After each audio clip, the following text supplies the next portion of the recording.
Hello and shalom, everybody. My name is Julia Jassy, and you are listening to Nice Jewish Girls, brought to you by Unpacked, a division of OpenDor Media. If you're already a subscriber to this show, amazing. Thank you. I love you. And if you're not, what are you waiting for? Subscribe wherever you're listening to this podcast right now. Yes, right now. I'll wait. You got it? Awesome. Okay, on to the show. On today's episode, we are talking with Elana Silber, the CEO of Sharsheret, a Jewish organization that helps women and their families facing breast cancer. October is Breast Cancer Awareness Month, and here at Unpacked, we are putting breast cancer in the spotlight.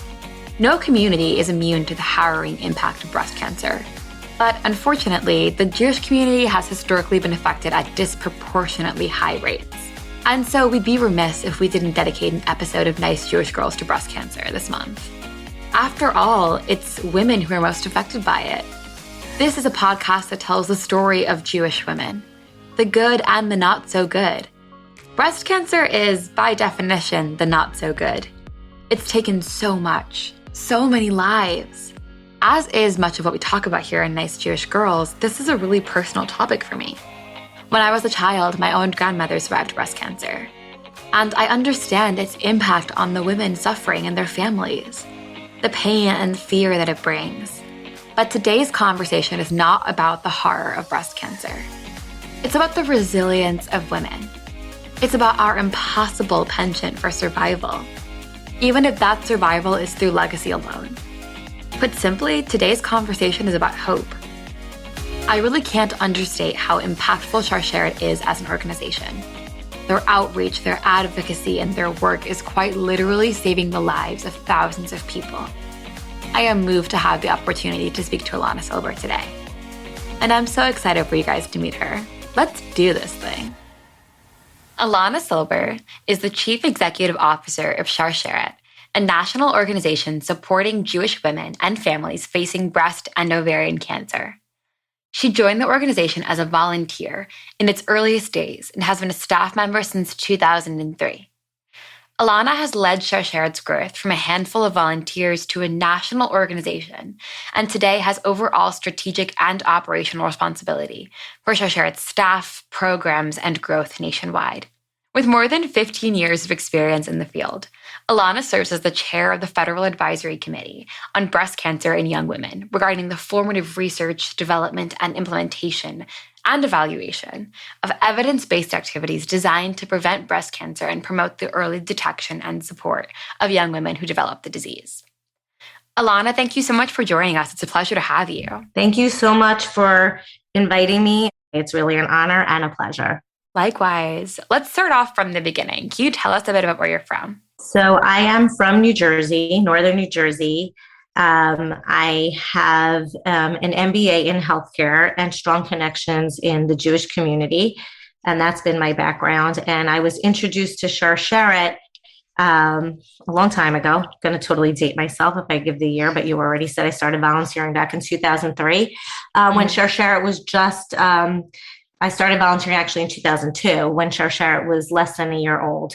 And I came on as a volunteer because as a young Jewish woman, I was really compelled by the mission to help others in our community who were facing breast cancer. I myself did not have breast cancer. And you talked about having this strong connection to the Jewish community. Can you tell us a bit about that? So growing up, my parents were involved in Jewish education and Jewish communal services. So as a child, I was exposed to a lot of different Jewish initiatives in my community and across the country and across the world, and always had a soft spot in my heart for causes that could improve the lives and the community among Jewish people of all backgrounds. And like you said, you haven't experienced Baruch Hashem, you haven't experienced breast cancer, ovarian cancer, but you've become such an integral part of this field. Can you tell us a bit about why you were drawn to this and why public health and commitment to Jewish community intersected at this point?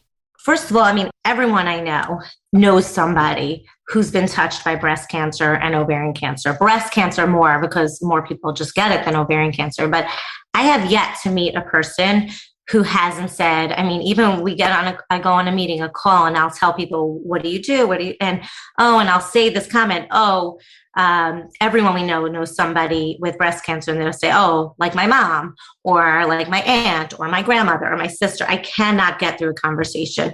So for that alone, this is really a crisis in the Jewish community. So even though I personally have not been diagnosed with breast cancer, I am at high risk for breast cancer just by being an Ashkenazi Jewish woman. There's breast cancer in my family. There's breast cancer among my friends and my community. And just as a woman, you have a risk for breast cancer. That is the biggest risk for breast cancer, being a woman. And men also get breast cancer, and we'll talk about that. It's a different population, but also very important. And I got involved with that. And I think that women's health in the Jewish community was not a priority for many years. And when you think about the leaders in our community and in our families, women are doing so much. Women's health is really critical for the continuation of the Jewish community. So we needed to step up and really address this urgent concern. There are things we can do to protect women's health and protect the next generation. So as a young Jewish woman, I was so compelled by the mission. I had to get involved, and I wanted to bring together my love for the Jewish community and my interest in healthcare. And that was just a personal interest in mine. Like when going for my degree, I worked at Mount Sinai Medical Center in New York City. I worked at Lenox Hill, all in administrative types of positions, not medical necessarily, but being in this environment of healthcare and learning a lot, and really seeing the value of bringing good healthcare to the Jewish community and saving lives. And then when you talk about Jewish continuity, to me, saving women's lives and men at this point, because we'll talk a little bit how they're so involved with this issue too.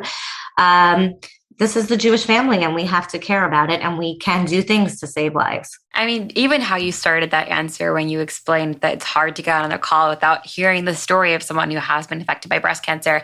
I mean, that's the same thing here. My grandmother had it, and I come from Long Island, New York, an area where there is a large Jewish population and also super high volume of breast cancer patients. Possibly because, like you said, of being Ashkenazi or environmental concerns, whatever it may be, it's a real and prevalent issue in our community. And Sharsheret's really at the hub of that. Can you tell us a bit about what Sharsheret is and how it's involved in this space of breast cancer research and prevention? Yeah, so Sharsheret is the only national organization that is focusing on breast cancer and ovarian cancer for Jewish women and families of all backgrounds and beyond the Jewish community and at every stage. So when we say every stage, we are working on college campuses. We are the national philanthropy for AE5, for example, and we work with Chabad and Hillel on campus, talking to young adults about their risk for cancer, boys and girls, men and women, about their risk of carrying a genetic mutation like BRCA, and what they can do now to take care of their health.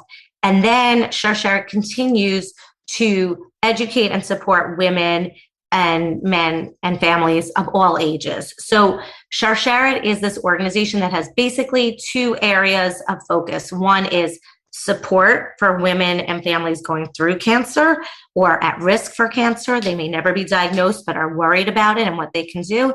And then we're also educating the broader community about their risk and what they can do to protect their health. So that's what we do, and we are doing it for women and families of all backgrounds. And that's a unique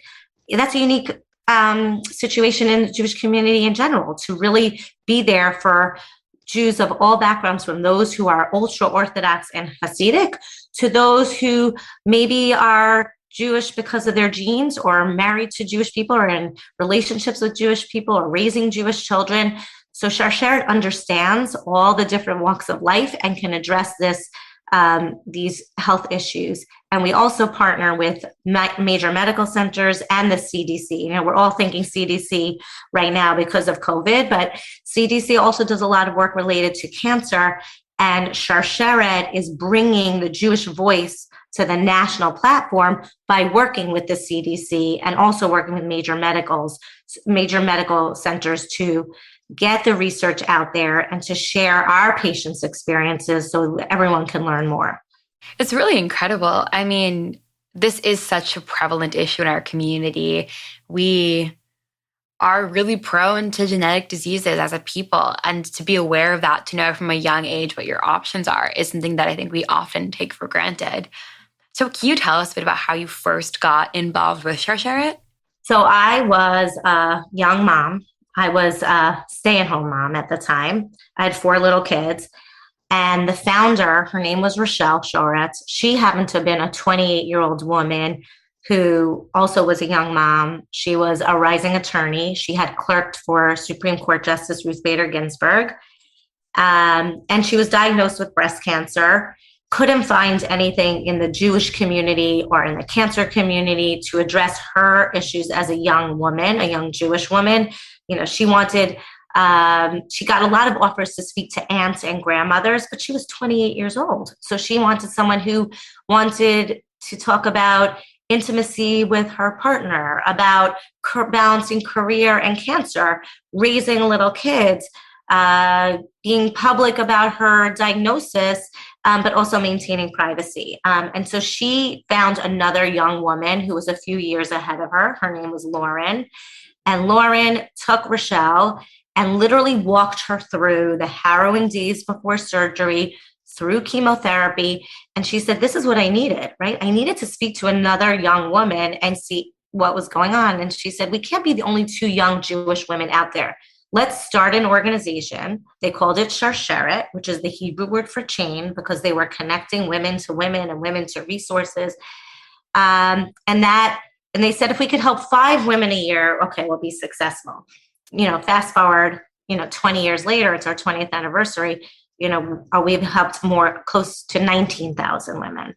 But anyway, so she was speaking in my neighborhood in the local synagogue, and a friend of mine said, let's go hear this woman starting an organization. And I said, look, I don't have breast cancer in my family. I was really young. I was really busy. I was like, I don't want to go to hear about breast cancer. But we went, and I was literally blown away by the passion of this founder, of Rochelle. Clearly she was brilliant and beautiful, and she just really got me interested. And I started as a volunteer, and after a few months, she said, I think Sharsheret's going to grow. It's going to be much bigger than just matching women, which is a great program where we match women one-on-one with peer support, but women want more. They want more information. They want more programs.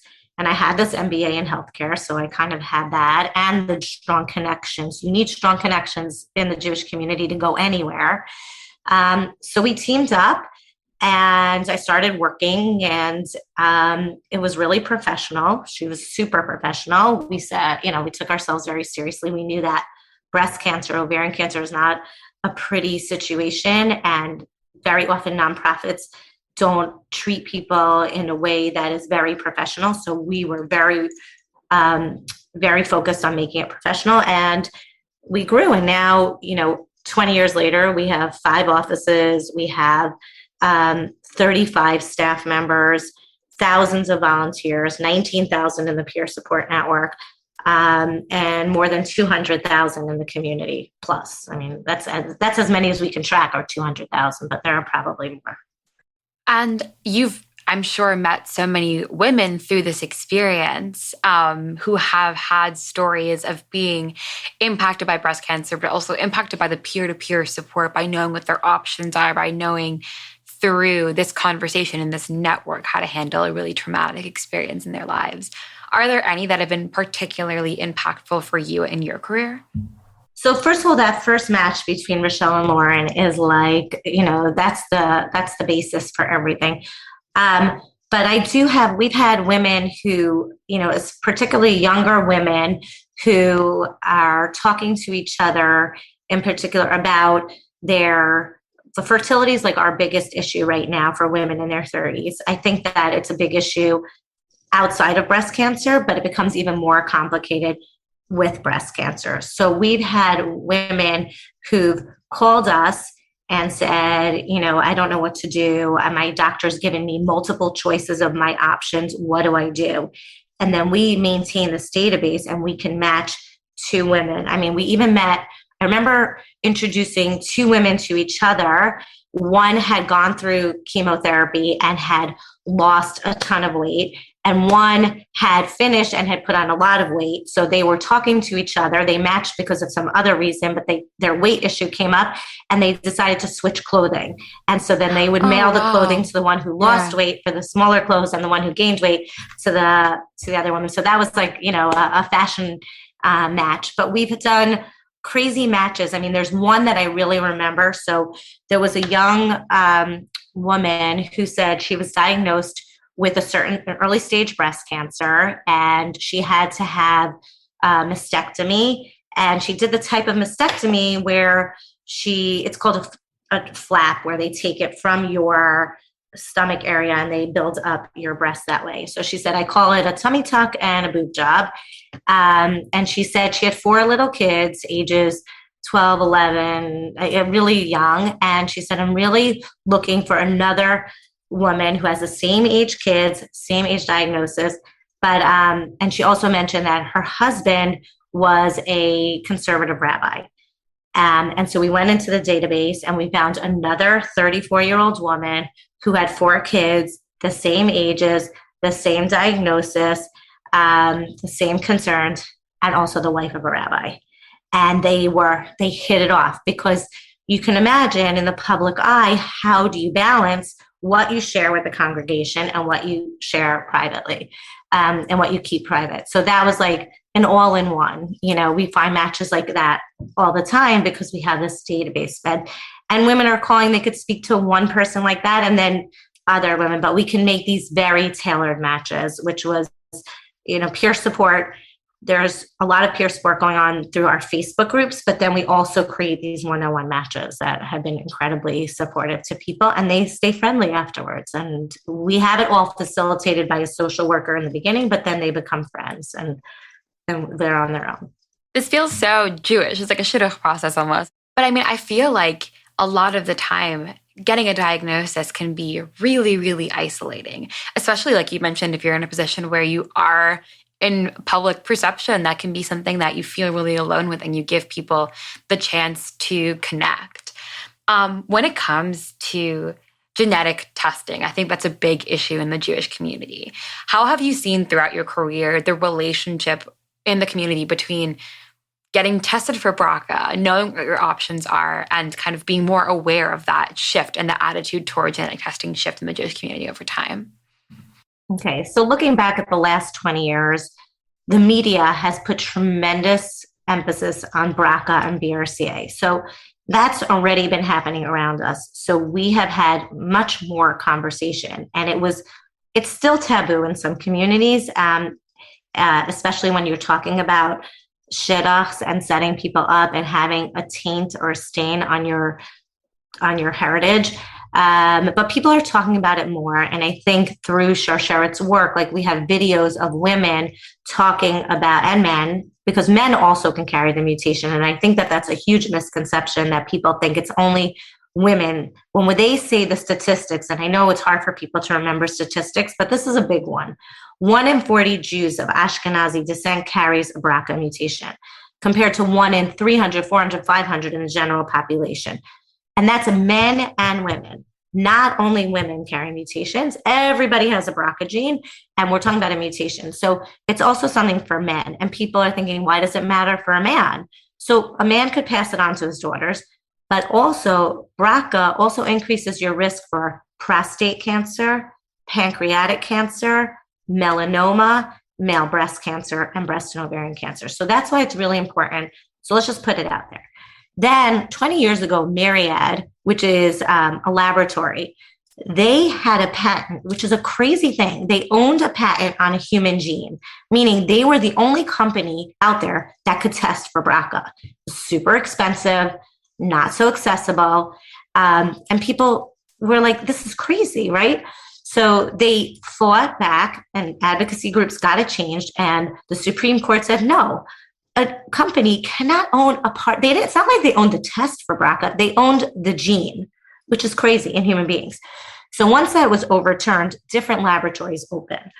But in addition to that, I don't know if your audience knows about 23andMe, Ancestry.com. These are entertainment tools, but they have also now have where they could test for BRCA or BRCA, however you want to call it, which is a little bit of a scary thing because we really encourage people to test with a medical professional. But we did have a person, she tested 23andMe, and she called Sharsheret and she's like, oh, I tested with 23andMe. And we said, oh, did you look at your results?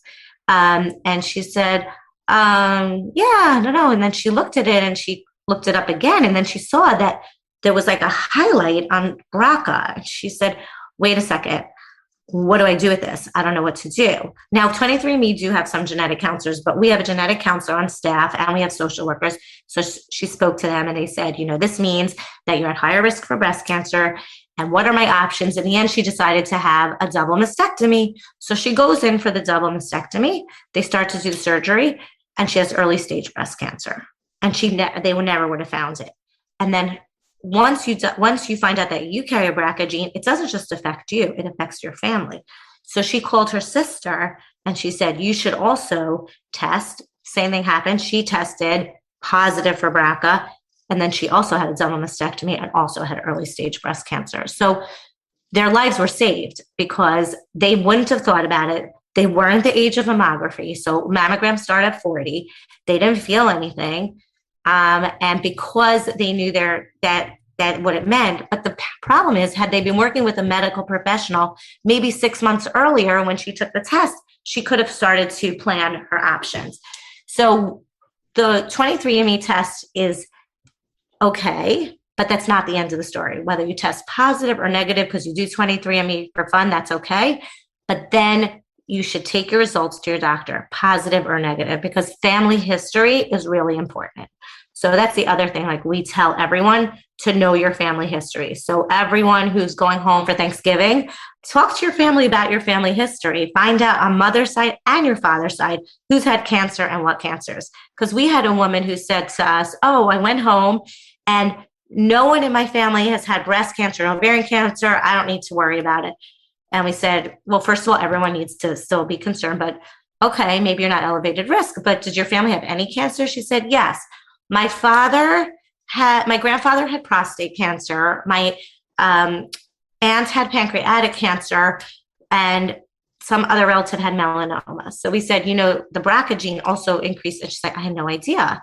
So she went in for a test and she's being followed by her doctor. So it's really important for everyone who's listening today to know your family history. And we happen to have a genetic counselor on staff at Sharsheret, no cost, no appointments. Everything's on the phone, very easy. You can speak to her. Her name is Peggy and she's great. So if you have any questions or concerns, because I'm talking so much about it, don't be nervous. Just call us, talk to Peggy. She'll get you going. Yeah, I kind of feel like I should call Peggy after this. My wheels are turning. Yeah, you should. She'll be happy to hear from you. You talk about breast cancer being an issue that doesn't just affect Jewish women, or in this instance, Jewish women, but affect women. It affects families. And of course, men can get breast cancer. And that's a really common misconception.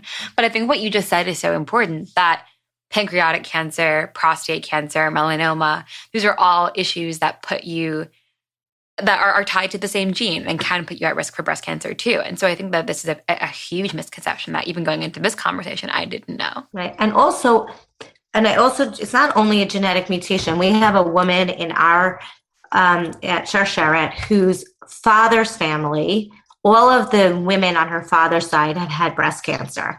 And they've been testing for genetic mutation for BRCA for years. And they've tested every possible way, and there's no genetic mutation, but she knows she has a strong family history. So she's literally said she's been waiting to be diagnosed with breast cancer. And she was diagnosed in the end with breast cancer 3 years ago.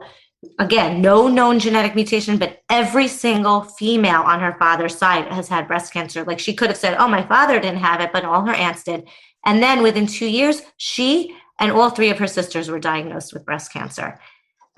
Thank God they're all doing fine. They're all doing well. They all were very vigilant early. about their health because there was such a strong family history, but they were super smart. They knew that even though it was their father's family, they put them at risk, and and they spoke with their doctors about doing a lot of surveillance. That's mammograms, MRIs, going to the doctor, really checking out. But that family still has no known identified genetic mutation. I mean, I'm sure there is, right? There's only BRCA1 and 2. Maybe it's BRCA3. They haven't discovered it yet.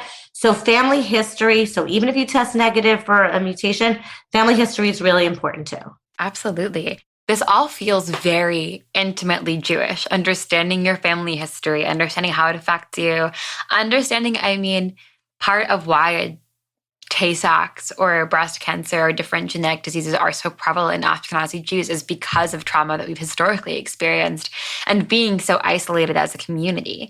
And it's interesting to see, not interesting, it's kind of painful, but it's also really, I think, a tangible way to see the way that trauma has actually affected our genetics as a people, but the ways that now groups like Sharsheret are giving people tools to overcome that trauma, and to be cognizant of the choices that you have, to be vigilant about your health, and to be aware of ways to shift it. And I think a big piece of what you're talking about is this progress that Sharsheret's making, this community progress. And a piece of that progress is you being CEO. And being a woman and being really vocal about, like you said, being professional, treating these women with respect, making sure that these families are getting the support that they need. And you're a female CEO in the Jewish nonprofit space, a place that does have far more male CEOs than female CEOs. How has your experience been in that regard? So Rochelle and I, which we spoke about earlier, I really came on to support her when she started the organization and started to really take an integral part in the organization. And then about 6 years ago, well, actually probably more than that, Rochelle's health started failing. She was diagnosed again she had not had breast cancer for a few years, and she was diagnosed again with stage 4. And she knew her time was limited. So when her health was failing, she said to me, Elana, my legacy in this world are my 2 boys. They had grown up, and Sharsheret. Promise me you'll make it grow. So when she passed away in 2015, that's when I was appointed CEO of Sharsheret. I was an executive director. Let me be clear on that. I was an executive director, and I was really lucky. There were 2 programs going on at the same time for new Jewish CEOs of Jewish organizations. One was called Leading Edge, which is, they have a program called Leading Edge Onboarding Program, which is really well funded by the Jim Joseph Foundation, the Weinberg Foundation. And they really created this whole experience for new CEOs. And Project Accelerate also did. So I joined these 2. I applied and was chosen to join this new group. And I learned from others. There were other Jewish CEOs, new ones on these cohorts with me. And I learned. And one of the things I was exposed to was what you were saying, that it's always been a very male-dominated field to have leaders of Jewish organizations. And it was time, and more women were getting involved in Jewish nonprofits, but they weren't rising to the top. And when they got to the top, more men were CEOs and women were executive directors. So that was one of the changes that I made as a CEO with support from these cohorts. So I transitioned from executive director to CEO, so that I had the same voices at the table as everybody else. We work a lot with other Jewish organizations and organizations outside the Jewish community. And that's the right title for what we're doing. These are Sharsheret. It's a big organization. There's a lot of responsibility. There's, we have thousands, 30,000, 40,000 donors. We have 20,000 people with cancer who are working with Sharsheret. This job deserved being called CEO. So I took that on and I created a C-suite of women executives. And the truth is, Sharsheret is an organization that was started by women, run by women, primarily for women. Our board is predominantly women, although we are focused on diversity and have men on there as well. But it was really important to me personally and professionally to have Sharsheret's leadership recognized with the same stature as other organizations that are run by men. And we have received really good respect for the work that we're doing, and created a really good name for the organization across the community. And I happen to have 3 girls, and I want them to learn from this and take charge. Everything you're saying is incredible. And I think one thing that I'm really struck by in your story is that there are a lot of stories that are very inspiring that you see every day, but there are also a lot of really upsetting stories. Like losing someone who is so close to you could be something that sets you back a lot, but you used that story as something to help other lives. You made sure that her legacy was preserved, and you made sure that you were doing all that you could to help other people affected like her to have strong stories. And that's really the point of us making this podcast. We want women to understand that their stories are strong, that their hardships are things that can be used to catapult greater moments of strength, that they're not alone in what they experience. We want people listening to this podcast, for everyone, but in particular young women, to listen to mentors in fields that they might never have considered before. And I think what you're talking about, is something that affects everyone listening to this podcast.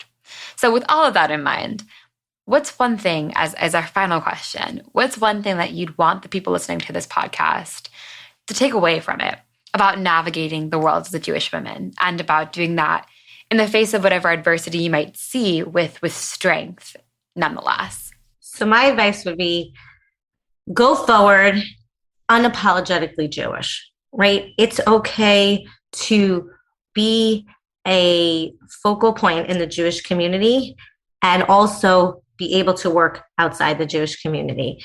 I think that we have to understand that the Jewish community is very interesting, very exciting. There's a lot of opportunity, and there are a lot of different facets. So I think sticking true to your own being and to the community, and being open to others and embracing others where they are. And I think it's with the health too. It's like empowering women to get to the next level and securing the next generation. That's where my focus is, and that creates energy. And so I've been doing this for a long time, and every day I wake up, and when I get a call from a woman who says, Sharsheret helped me, and I look and I say, I don't even know her name. She's not in our database, but she watched a video and she saw a story and she knew what to do next. That's where we're learning. So we're learning from the stories. And at the end of the day, connect with your roots. I mean, that's what helps you, and know your genes. It's really important to know your genes and your family history. That's what's going to get us to the next generation with health, happiness, and Jewish continuity. Elana Silber, it's been such an incredible honor speaking with you today. We're all really lucky to have heard the stories of these women and to be touched by your work. And I cannot thank you enough for your time. Well, thank you. And kudos to you for really raising awareness this time of year and all year long. We're going to save lives. We're going to do that today. So thank you. Thank you for sharing this. And I hope to everyone listening, get tested, protect your health, protect your family, because we can and we have the tools to. And that's a really unique point in history. And it should be a point of empowerment. And the only thing I would add is, we bring up these topics. These are serious. These are complicated. It's not so easy to take the next step, but it's really not a hard call to reach out to Sharsheret. You can call us. We have a toll-free number, 866-474-2774. You can go on our website, sharsheret.org. We have a genetic counselor on staff. We have social workers. Everything is confidential. Everything is free. Everything's accessible. This is a lot of information, and you don't have to know the answers, but you should know what your next step to be would contact Sharsheret. Facebook, Instagram, we're everywhere. Thank you so much, Elana. Thank you.